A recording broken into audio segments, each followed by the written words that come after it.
বলেন তো ঘটনাটা একটু বলেন তো। ঘটনাটা হইলো, আমি মূলত ঢাকায় ছিলাম, আমার আব্বা আর আমার বোনের বাড়িতে ছিল।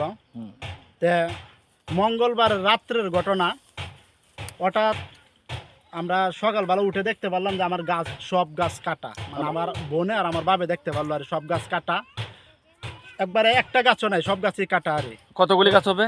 গাছ প্রায় 200-250 গাছের মতন হবে। আচ্ছা, সবগুলা ফলের গাছ, এই যে আম গাছ আর কাঁঠাল গাছ। কে বা কারা কাটছে তা তো দেখেন নাই। না, আমরা দেখি নাই। তো আপনার কি এই যে কে বা কারা কাটতে পারে বলে ধারণা, বা কোনো শত্রুতা কারোর সাথে কোনো ধরনের সমস্যা ছিল কিনা? সমস্যা ছিল প্রায় বেশ কিছুদিন আগেই, প্রায় 5-6 মাস হবে। জি জি। তখন এখান দিয়ে আমরা যখন বাড়ি করছি, নতুন বাড়ি করছি, তা আমরা বাড়ি বান্ধার পরে হুম আমার ঘরে গ্রামের, পাশের গ্রামের কয়েকজন আসছিল যে আমরা এখান দিয়ে রাস্তা দিতে হইব, হুম। বা এই রাস্তা দিতেই হবে, মানে এমন একটা হুমকি ছিল।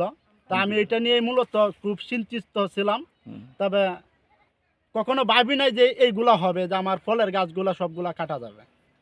আচ্ছা, আপনি তো মূলত এই ঢাকায় ফলের ব্যবসা করেন যদ্দূর জানতে পারছি। জি। এই ঘটনা শুনেই তো এলাকা আসছেন। জি ইতিমধ্যে এলাকার যারা সম্মানী ব্যক্তি আছে তাদেরকে অবহিত করছেন? জি, আমি অনেকজনে জানছি, অনেকজনে আসছে, অনেকজনে দেখে গেছে, সবাই খালি নিন্দায় জানাচ্ছে আর কি। আর আমি মূলত ঢাকায় থাকার কালে আমি যে গাছগুলা লাগাইছি সবগুলা ফলের গাছ, খুব দামি দামি গাছ। আমি যখন ব্যবসা করি আমি জানি যে কোন আম গাছটা কোন কেমন কি দাম।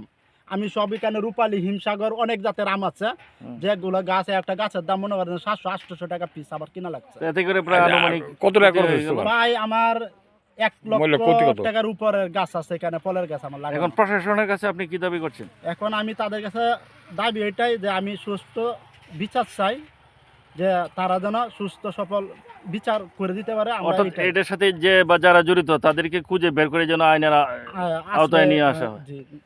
ঠিক আছে, চলবো।